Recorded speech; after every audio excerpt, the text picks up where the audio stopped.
Júris Bancário apresenta Radar Bancário Podcast, com a advogada doutora Rosana Luca da Cunha.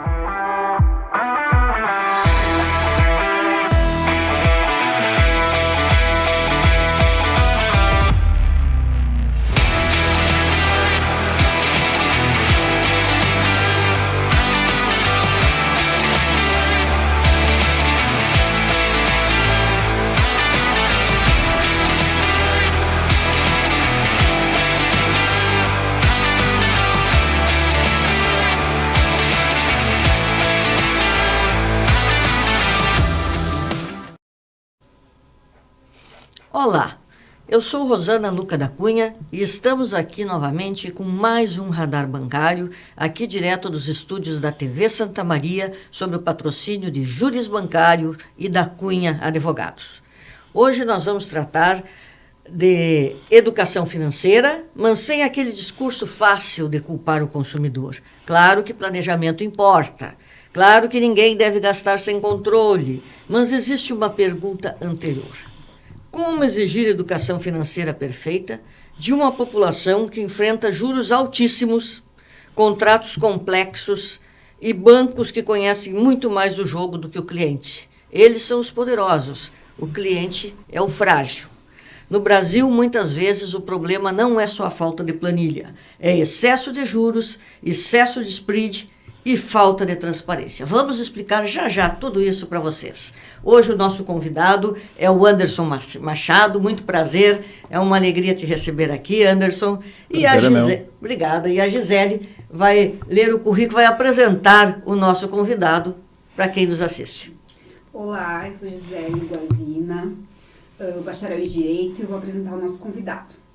Anderson Alex Marques Machado, natural de São Borja, sócio especialista em investimentos pelo Musa Capital, escritório de investimentos em Porto Alegre, Rio Grande do Sul, sócio consultor de seguros e previdência pela Musa Previdência, Porto Alegre, Rio Grande do Sul, diretor financeiro e sócio no Vitino Restaurante em Santa Maria, gestão financeira e estratégica de restaurantes, especializado em culinária italiana, diretor financeiro e sócio Santintas Distribuidoras em Santa Maria, Rio Grande do Sul, distribuidora especializada em tintas automotivas, controle financeiro, planejamento e expansão e logística comercial, diretor financeiro e sócio.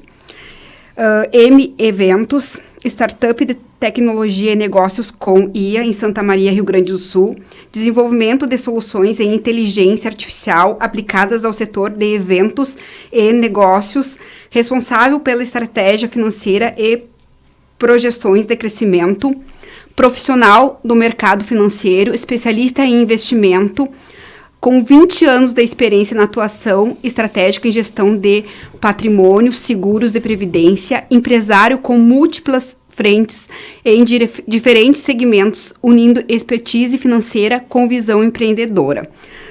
Formação acadêmica MBA em Educação Financeira, MBA em Planejamento Financeiro, pós-graduação em Gestão Financeira, certificação Ambima, bacharel em Administração pela UFSM, autor do livro Grande Ganho, idiomas português nativo, espanhol fluente, inglês básico. Com a palavra. Muito obrigado. Obrigado aqui por esse bate-papo. Coisa boa estar entre vocês aqui, lhe conhecer, dona Rosana, embora já conheça o seu filho de longa data, né? Que legal, olha como o mundo é pequeno, né? É verdade.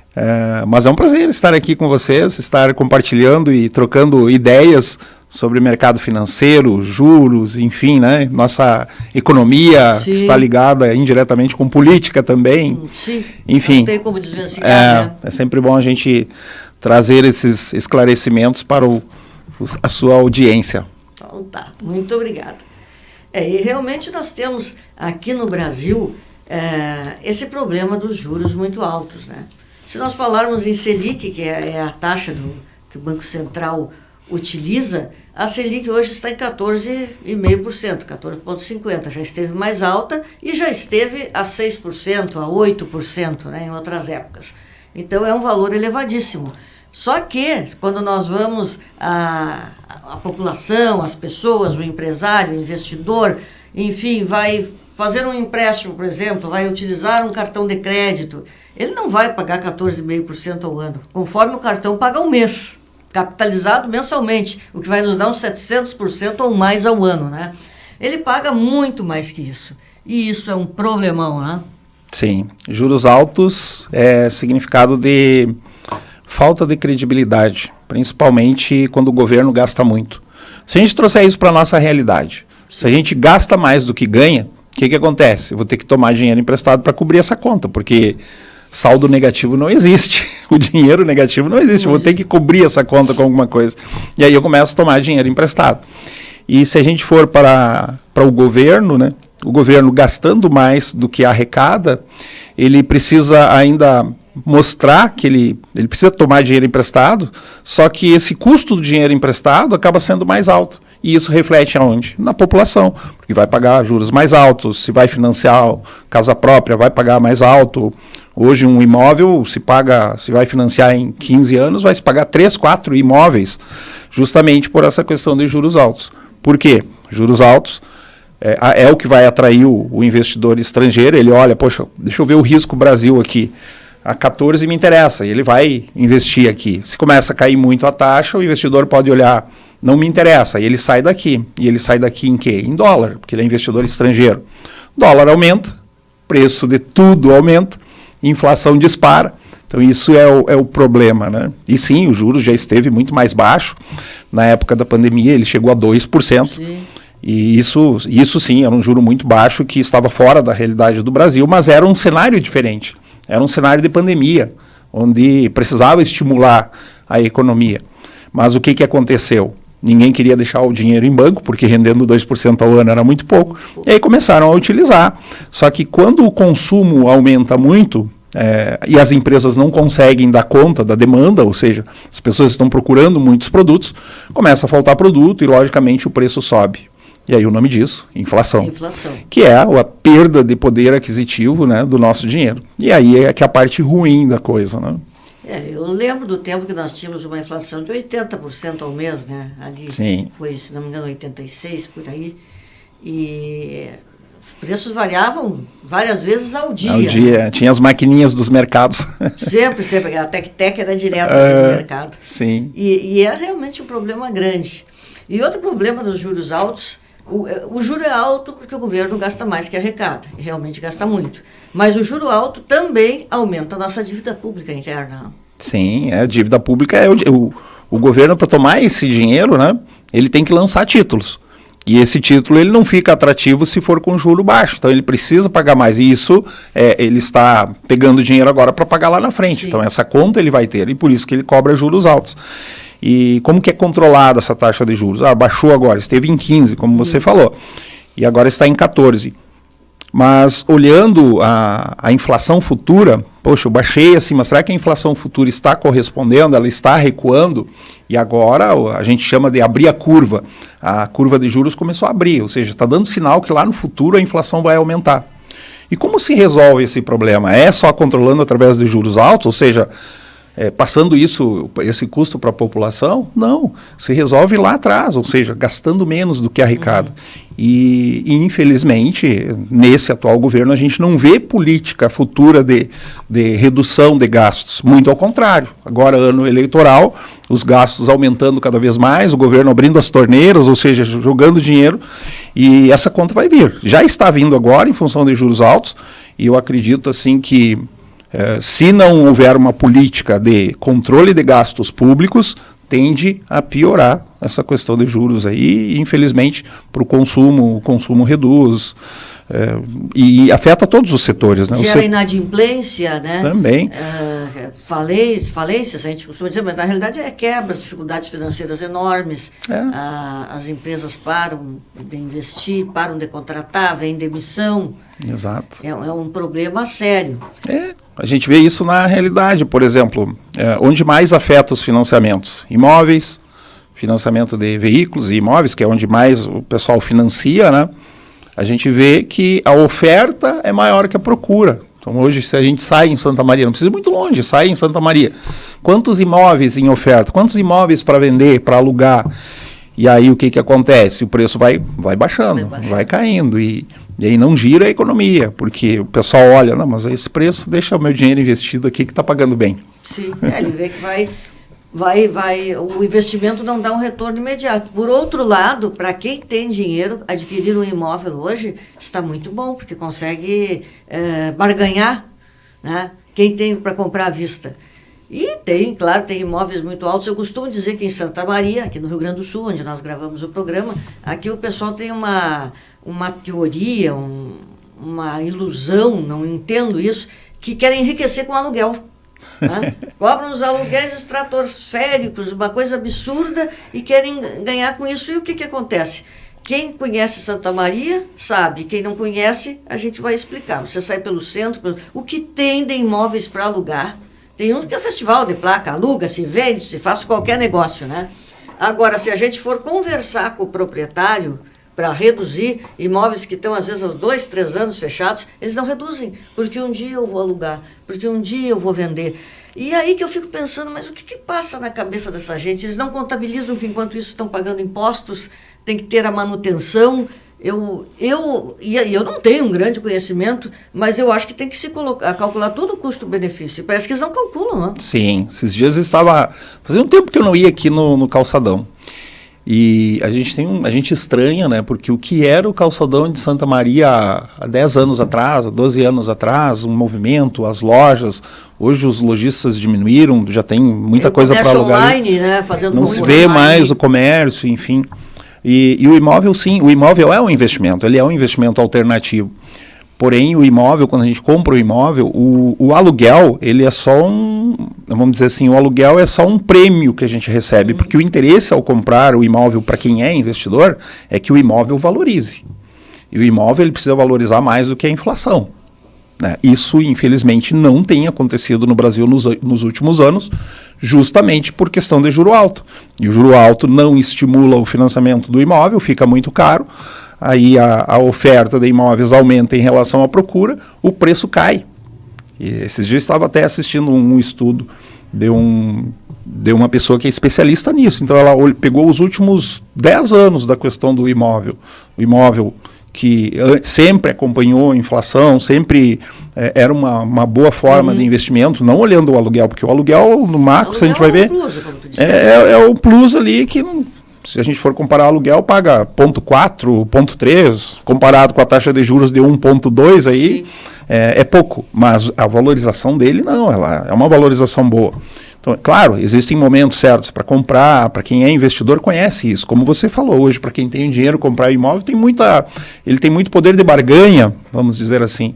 E sim, olhar sempre a valorização e não só, o aluguel é só uma consequência disso, né? Então, são investimentos alternativos, sim, mas eu acredito assim que o principal é saber diversificar, né? Saber em qual a minha situação hoje.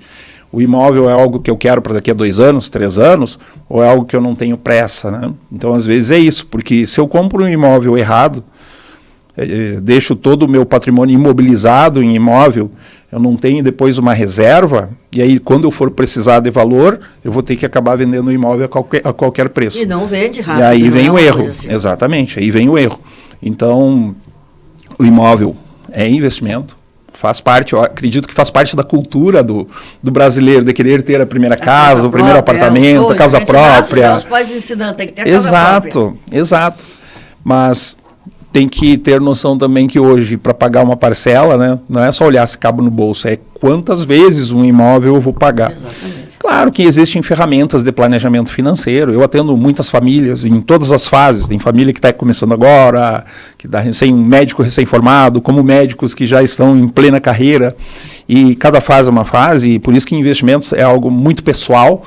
Mas quando a gente olha essa parte assim de investimentos, o médico, eu estou começando agora, eu quero juntar um valor para eu dar entrada no meu apartamento daqui a 4, 5 anos. E o resto eu vou financiar. Bom, mas será que o financiamento lá vai estar tão bom? Agora, existem outras ferramentas que ele pode utilizar, por exemplo, um consórcio. Não que o consórcio seja investimento, mas ele é uma ferramenta de planejamento financeiro que poderia servir para esse planejamento específico dele, que ele quer daqui a 4, 5 anos comprar o seu primeiro imóvel, corre o risco de sair sorteado antes e aí sim utilizar. Mas a diferença básica é saber diferenciar, né? Consórcio, investimento, financiamento. Financiamento é a parte mais cara, mas eu quero para agora. Se quer para agora e não tem dinheiro, teria que financiar. Caro. Investimento é outro objetivo, ou seja, eu vou carregar, vou fazer aportes para que lá no final eu tenha o montante que eu desejo. E o consórcio seria um meio termo. Agora, comparando o financiamento com consórcio, financiamento eu vou pagar 3 valores de imóvel, ou às vezes 4. O consórcio eu vou pagar 20%, que em torno de 20%, Sim. que é a taxa de administração. Ou seja, 500 mil, um imóvel de 500 mil, eu vou pagar 1,5 milhão, quase 2 milhões. No financiamento? No financiamento. No consórcio eu vou pagar 600 mil. Então pode ser que, mas isso assim, depende de cada pessoa, de cada momento, do tempo que ela está disposta a esperar. Né? Toda a antecipação de consumo gera um custo, e esse custo é alto se eu não tenho dinheiro à vista. E me parece que aqui nós não estamos falando dos grandes empresários, né, daquela parcela de 1% que comanda a economia. Nós estamos falando de nós, de pessoas como nós, né? E a impressão que eu tenho, em termos de Brasil, pelo menos, que o brasileiro é muito ansioso e impaciente. Ele não consegue se planejar, e muito menos, eu vou economizar tanto todo mês, vou fazer um investimento para daqui a 5, 10 anos eu ter um capital. Eles não conseguem pensar assim, estou enganado ou realmente... Na realidade, houve até um estudo de Daniel Kahneman, que foi prêmio Nobel de Economia, que ele ligou finanças com comportamento. Ou seja, nós somos seres muito mais emocionais do que racionais. O que você falou está certíssimo. Se eu fosse calcular, olhar, eu esperaria. Agora, eu tenho a minha emoção, eu tenho o meu projeto, eu tenho o meu sonho. E é isso que leva a gente a tomar decisões muito mais emocionais do que racionais. Né? É natural do ser humano. E isso não é só Brasil. Isso é em todo lugar. Né? Claro que a gente vive aqui, a gente percebe isso, é mais perceptível. Que é só aqui, mas não é só aqui. Então. Exatamente. É impressionante, é a ansiedade, né, das pessoas. E para nós, pessoas normais, o pequeno empresário, o médio empresário, enfim, realmente o planejamento e investimento para todo mundo. Só que aquele 1% muito rico, bilionário, é uma outra situação. Agora, o que me parece, os juros altos estimulam, claro, o investimento, inclusive do capital estrangeiro. Mas, ao mesmo tempo, o investimento em numerário, em dinheiro, em títulos. Mas, ao mesmo tempo, aquele investimento numa atividade, numa empresa, isso cai bastante, né? Reduz bastante. Sim, na realidade, assim, o que move a economia é o pequeno empresário. É ele que gera emprego, é ele que move a economia, é ele que faz essa máquina andar. E juros altos prejudica. Os juros altos, na realidade, ele prejudica todo mundo, até quem é investidor. Por quê? Porque se eu não estou ajudando a movimentar a economia, eu estou gerando menos emprego, é mais recessão que acontece. Sim.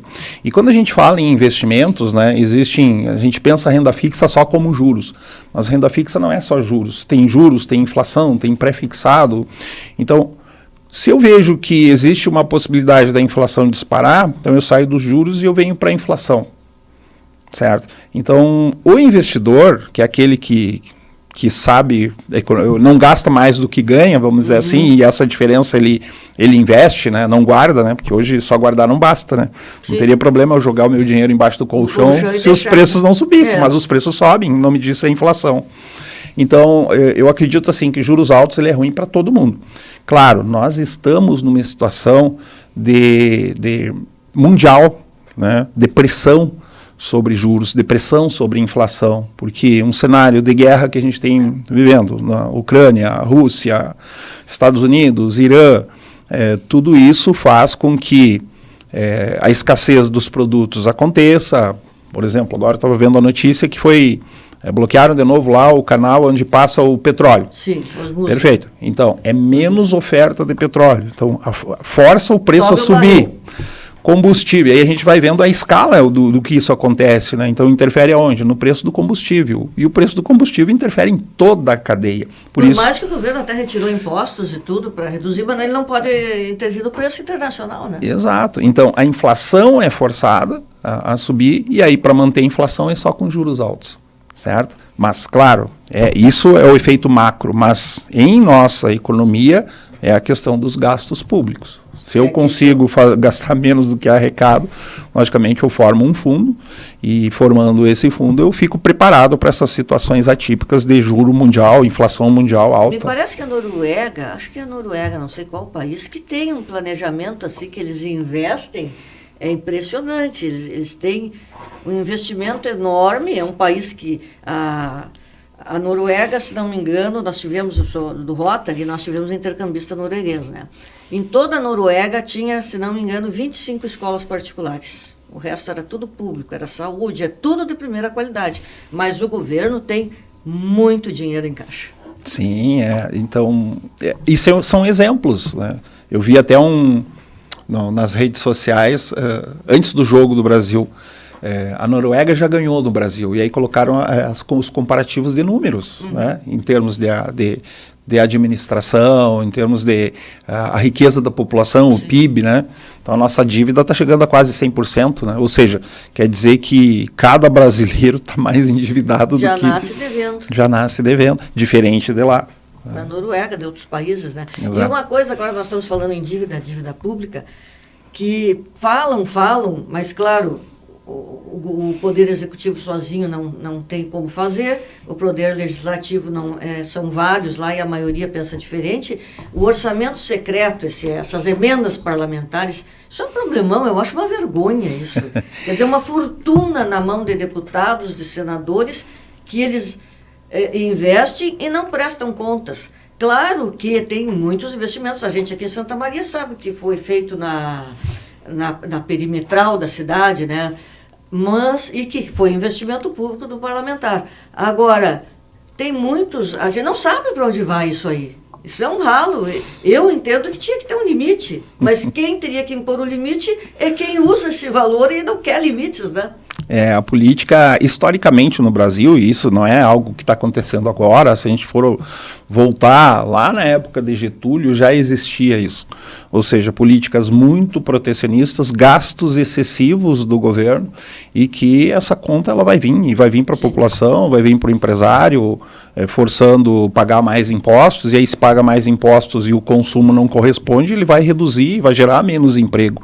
Então, o pequeno empresário, como eu falei, é o que move a economia, é o mais prejudicado, além da população que fica sem emprego, né? Tem alguns setores que são os últimos a sentir qualquer crise, né? Que é a questão da alimentação, ou seja, mercados, a parte que tem consumo, gastronomia, comida, né? As pessoas precisam se alimentar, mas a gente já vem sentindo isso, ou seja, o consumo está reduzindo. Eu tenho um empresário amigo meu que é dono de uma rede de mercados, e ele me comentando, a gente já está sentindo a redução de consumo da população. E aí é um sinal de alerta, né? Quando se houve reduzir no alimento, se há uma redução, então já há um sinal que as coisas precisam mudar. E aí o mais preocupante é que a gente não vê uma agenda para o Brasil para os próximos anos com o mesmo tipo de governo mais protecionista, o que libera mais dinheiro, enfim. Eu sou bem posicionado nessa parte de política, eu sou muito pró-mercado. E acredito assim, né, que, claro, a gente é livre, né, a gente pode votar em quem quiser, né, e eu brinco até com as pessoas, vota em quem tu quiser, desde que tenha 10 dedos. Não, mas tem os 9 dedos que funcionam. Mas eu me lembro de uma ocasião, não sei se foi no final do governo Fernando Henrique, o Lula 1, que o Fernando Henrique Cardoso disse o seguinte, com o pessoal comentando que a inflação poderia estar voltando, estávamos numa certa recessão, e o Fernando Henrique falou, eu prefiro um pouco de inflação sem recessão do que não termos inflação com recessão. O segredo Isso ficou bastante gravado, e eu concordo. O segredo está no equilíbrio. E o que ele quis dizer é que a deflação é pior que a inflação. Porque a inflação, ela ajuda com que os imóveis, por exemplo, o meu imóvel valorize. A deflação não. A deflação vai fazer com que os seus bens percam valor. Então, o segredo é o equilíbrio. Ou seja, juros equilibrados, inflação controlada, e aí existe algo que a gente precisa em toda e qualquer economia, produtividade. Produtividade é crescer acima de juros, é crescer com uma inflação controlada. E sim, eu também sou a favor que inflação deve existir inflação, mas de uma maneira equilibrada. Equilibrada, sim. Hoje a inflação, ela está sob controle? Está sob controle, por um custo muito alto, que é os juros altos. E aí consequência de gastos, enfim, né? E a questão, por exemplo, nós estávamos falando aqui dos gastos do governo. As pessoas sempre falam, os deputados, vamos cortar os programas sociais, vamos cortar isso. Mas eles não falam em cortar as próprias benesses, como nós falamos, emendas parlamentares, aqueles fundos que os bancos têm para em caso de uma quebra, de alguma coisa, né? Então eu entendo que tem muito 2 pesos e 2 medidas. Cortar o do pobre. Mas e os outros cortes que pode fazer? Eu acredito assim, a gente tem que ajudar as pessoas mais necessitadas, com certeza. Mas eu acredito que no lugar de dar o pão, o peixe, e dar vara para pescar, então, né? Ou seja, essas políticas, elas precisam ser melhoradas. Ontem eu estava conversando com uma pessoa que é da política e ela me comentando a quantidade de Bolsa Família que tem aqui em Santa Maria. Sim. E aí as pessoas olham, poxa, mas em uma família recebendo mais de R$2.000, será que ele está recebendo esse estímulo para ir trabalhar? Aí ele vai pensar assim, não, mas eu prefiro continuar recebendo isso aqui do que trabalhar lá na tua empresa. E é uma ignorância, né? E aí começa a faltar mão de obra, aí gera Mas assim, aí vira muito socialismo, ou seja, estou ajudando, eu concordo que a gente precisa ajudar as famílias e tal, mas com um estímulo que ela vá, poxa, quem sabe eu vou te ensinar a trabalhar nisso aqui, eu vou te dar uma educação, até vou fazer um parênteses aqui. Um dia eu encontrei no semáforo um rapaz que ele estava com uma placa assim, quero ser empresário, tudo tem um começo, paçoca R$1. Eu vi. E eu parei para conversar com ele. E aí perguntei, tu não quer ter uma oportunidade comigo na empresa lá? Não, eu vou lá conversar contigo. Aí primeiro ele achou que eu queria contratar ele como CLT e tal. Tu quer que eu te contrate? Não, eu quero ser empresário. Então vamos ver o que tu pode me ajudar.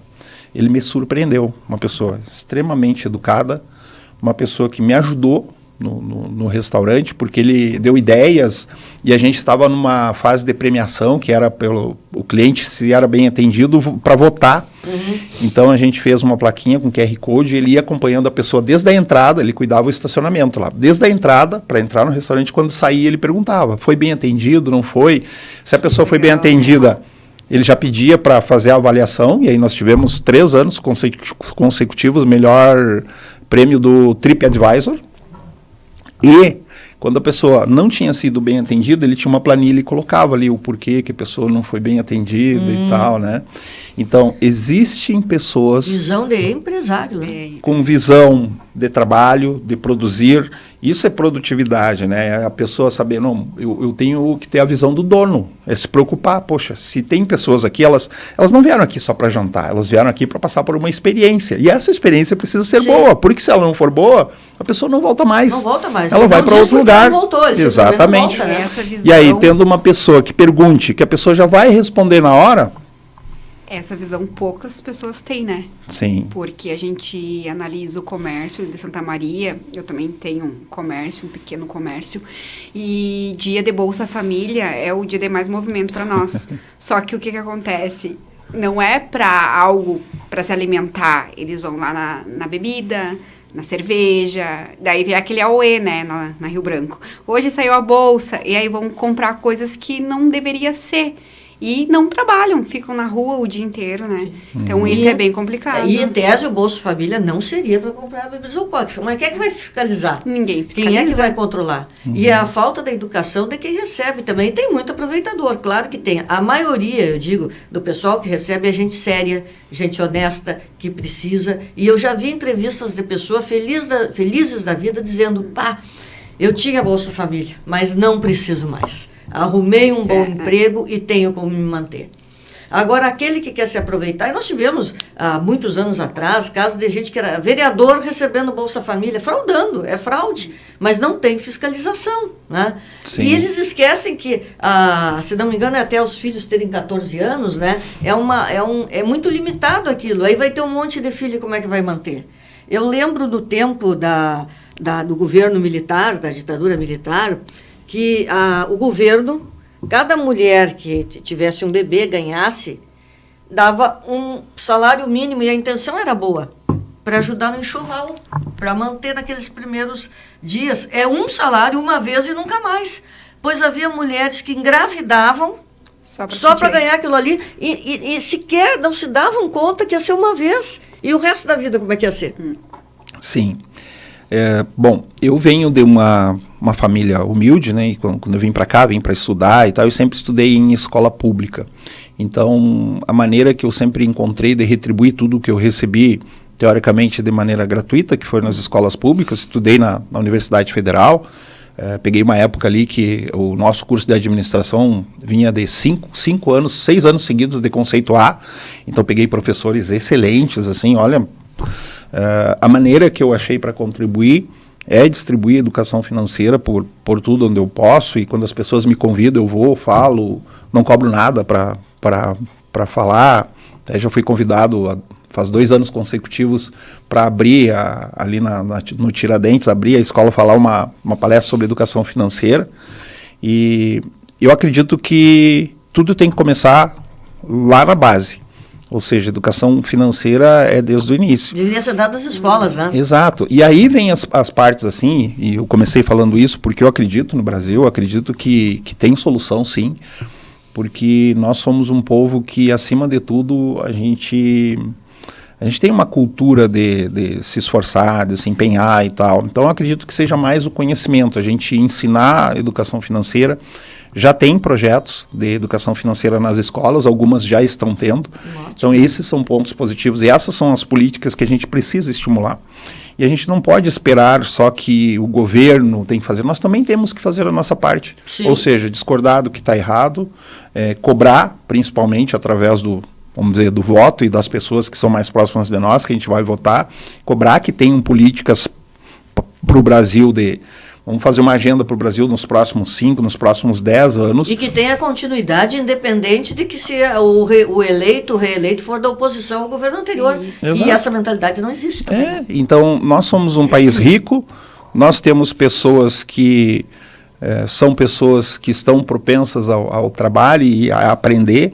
Por isso que eu acredito, porque senão não estaria morando aqui, mas sim, eu acredito e fui criado aqui, a maneira que eu tenho para retribuir isso é distribuindo educação financeira para todos os cantos onde eu vá, onde eu esteja falando sobre isso, né? Eu acredito muito no país também, mas eu costumo dizer que às vezes parece que as pessoas não sabem votar, não sei se não sabem. Agora os governos que estão lá, os deputados que estão lá, os senadores, eles são o retrato de quem votou neles. Nós elegemos. Mas o meu candidato não se elegeu. Mas ele se elegeu, a maioria votou naquele candidato porque ele se elegeu. Então as pessoas também têm que aprender, como nós estávamos falando, a pensar, inclusive no aspecto financeiro, que nós estamos falando. Esse candidato realmente vai atender meus interesses? Porque eu costumo dizer, quando a gente vota em alguém, a gente está dando uma procuração. Então, eu não vou votar em alguém porque é meu amigo, porque ele é um bom jogador de futebol, porque ele é um músico que eu adoro, porque é um ator, uma atriz que eu acho maravilhoso, né? Eu não posso votar por isso. Eu tenho que votar naquele meu representante perante o país. E as pessoas parece que não raciocinam isso, né? E aí a gente vê cada absurdo, tem deputados aí falando que eu tenho vontade de começar a rir, para não chorar tem que começar a rir, né? Assim, eu acredito que os extremos causam isso, como você falou ali, o meu candidato não se elegeu, mas o candidato que se elegeu, ele não está ali para governar só para o que votou nele, ele está ali para governar para o país. Tanto que, a partir do momento que está eleito, ele é para todos. E o que causa essa divisão, vamos dizer assim, é porque... Vamos pegar a última eleição. A diferença foi o quê? 52, 48? 53, 47?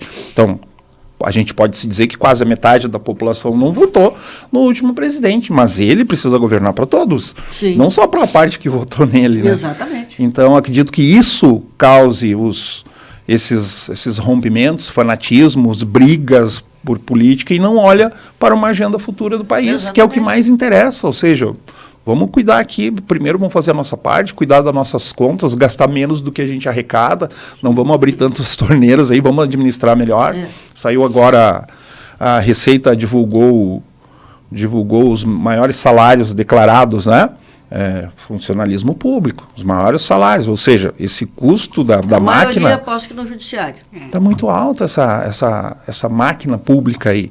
Então, por isso que eu digo, o país é rico, é só Sim. questão de saber administrar. E funcionário público tinha que ter um limite, é que são muitos penduricalhos, né? Sim. Agora mesmo, nós falei no judiciário, essa semana tem um projeto de lei, foi aprovado, do senador Mourão, que reduz a gratuidade da justiça para quem tem 2 salários mínimos. A OAB já se manifestou, a OAB do Rio Grande do Sul vai mobilizar, a OAB Nacional. Incrível que esse projeto, desde 2022, vem andando e ninguém falou nada. Querem vedar o acesso à justiça? As pessoas que não têm... Os 5 salários mínimos, como aqui no Rio Grande do Sul eles têm entendido, dependendo do caso, é muito pouco para quem vai ter que pagar custas de 10, 15, 20 mil, conforme o valor da causa ou do processo, né? Então tem que saber dosar o que precisa e o que não precisa. E o que nós temos nesses magistrados que estão surgindo aí, que eles se criaram numa bolha, eles não têm noção de realidade, né? Eles estudaram para concurso, o que papai e mamãe manteve, eles não tiveram que trabalhar, eles não entendem nada da vida. Então, não, esse cara está ganhando 5 salários mínimos, 8 mil, pode pagar custas judiciais e não leva em conta todo o resto, né? Eu estou dando aqui um exemplo concreto da realidade nossa como advogados. E parece que não, no geral, não se faz a conta do impacto que tem cada gasto, cada despesa, ou, no caso, como quando do judiciário, quando vai julgar alguém, os direitos de alguém, o que essa pessoa está sendo explorada ou não, né? Sim, e sabe que gastos, às vezes a gente olha, mas é que a pessoa ganha pouco, e não é muito mais educação financeira do que qualquer coisa, até já falamos sobre isso, sobre a questão de decisões emocionais, e ali no início até você me falou, né, eu conheço pessoas que ganham 10 mil e estão com dívidas de 300, 200, 300 mil, e 10 mil é um salário, teoricamente, não dá para se dizer que é um salário ruim. Dá para se manter. Exato. E aí eu pego a minha realidade, quando eu vim para cá, e aí para ajudar a me manter nos estudos, principalmente no primeiro ano, eu não vim numa família, não nasci em berço de ouro, e eu me inscrevi num programa de estágio, que era para ajudar. E o estágio não recebe muito, Sim. né? Então eu até dizia que eu estava recebendo para aprender, porque eu aprendi muito no meu programa de estágio.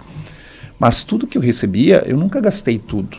No mínimo R$50 eu guardava. Então, mas claro, isso vem de berço, né? Meu pai me colocou a trabalhar cedo. Eu com 8 anos lavava carro numa revenda de carro do meu tio lá. Então eu sabia que o esforço que tinha para a gente receber. Então mesmo ganhando pouco, eu tinha essa noção de não gastar mais do que arrecadava, sabe? Mais do que ganhava. Então eu acredito que por aí é que deva começar, né? A base, educação financeira, gastos nossos, né? E aí isso vai repercutir lá em cima também, né? A gente cobrar lá que não gastem mais do que arrecadem também. Mas para isso nós temos que saber, né? E aí que eu pergunto, a educação financeira não é só saber economizar, né? Ela também, no caso de bancos, ela precisa ensinar o cidadão a identificar abusos, para se educar financeiramente, a economizar, mas o que mais que temos que ter em mente? A instituição banco, eu acredito que ela deveria ter um pouco de responsabilidade para ensinar as pessoas, né, nessa parte de ganho, gastos, economias. E se a gente vai ver culturalmente, eu lembro que quando eu era piá, o pai ia no banco, ele me levava junto, o que o gerente estava me esperando lá? Com um cofrinho. Né? E aí eu tinha que economizar as moedinhas para jogar onde?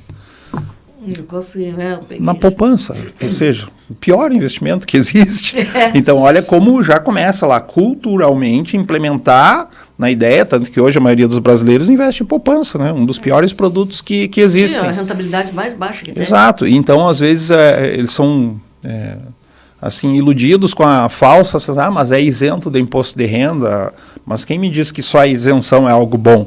Né? Mas então, tem imposto de renda embutido por ali. ele até é isento, eu pago lá, mas eu vou receber 0,5%. Então é melhor eu receber 0,5% isento ou receber 1,2% e descontando o imposto ainda vai me sobrar um líquido, que é o dobro.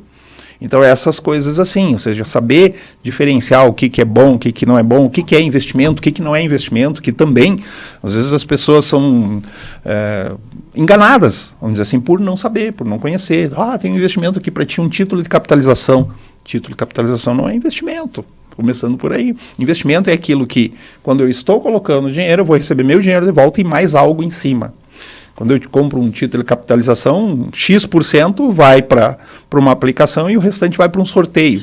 Qual é a chance de eu receber um sorteio? Se resgatar antes do prazo, perde boa parte do Exato. que colocou. E aí existem as metas, os bancos precisam cumprir metas, tem que ter aquele tipo de produto, né? Então, o investir é para que eu dilua durante toda a minha vida aquele ganho que eu estou tendo. Então, se eu tenho muita capacidade produtiva, eu vou trabalhar bastante agora, né, o nosso recurso mais limitado, né, é o tempo.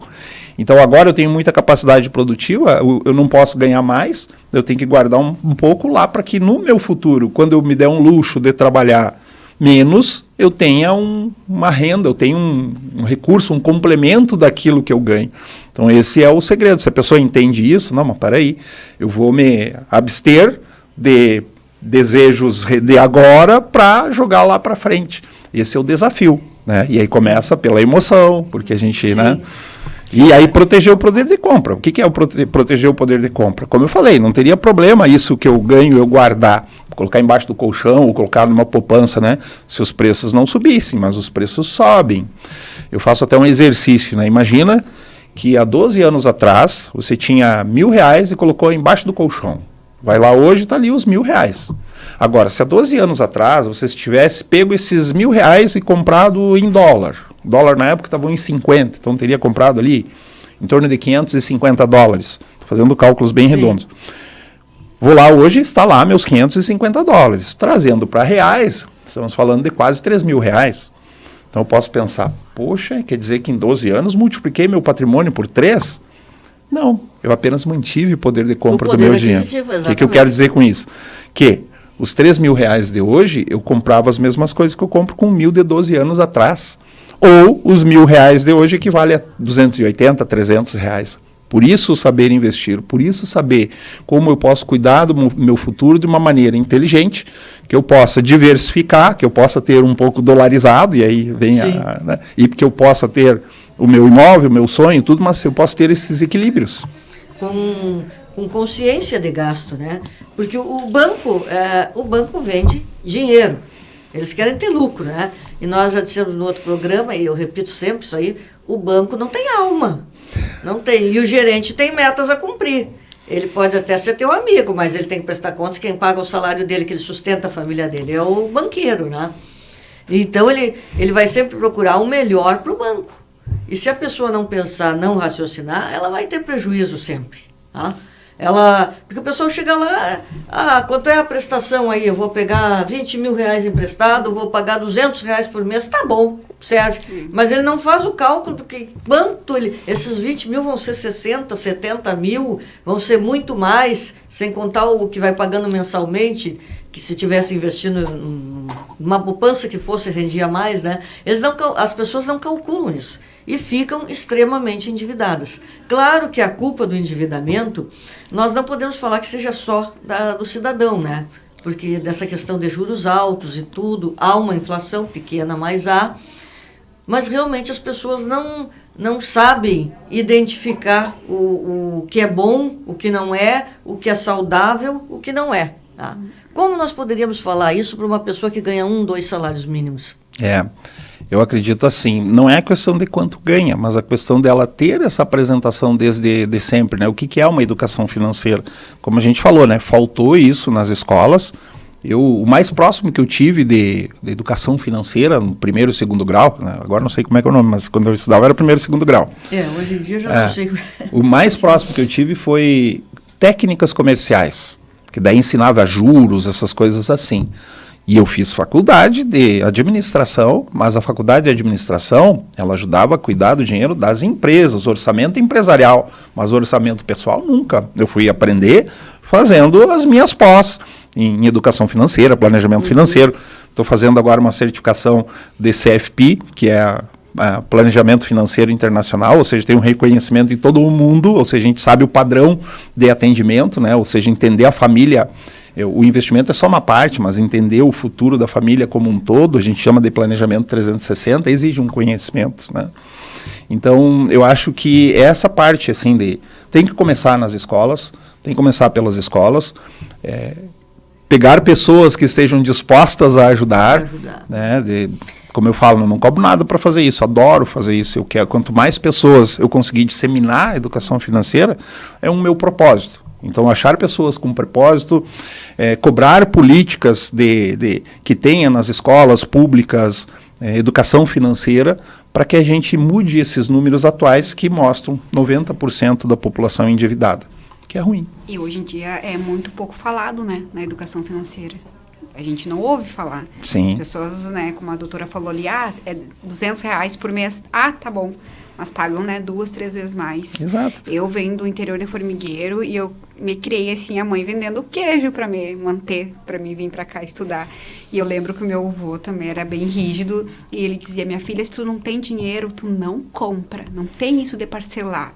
Tem que comprar à vista, ele falava, sabe? Então, também vim com esse posicionamento dele, né? Mas lá no escritório com a doutora a gente vê totalmente diferente, né? Que as pessoas estão totalmente endividadas.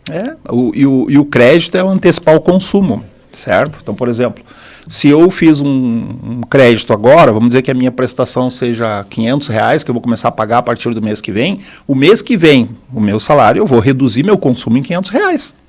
Porque se eu não reduzir, a conta não fecha, ou seja, eu vou ter que pegar dinheiro emprestado para pagar um empréstimo que eu já fiz, não.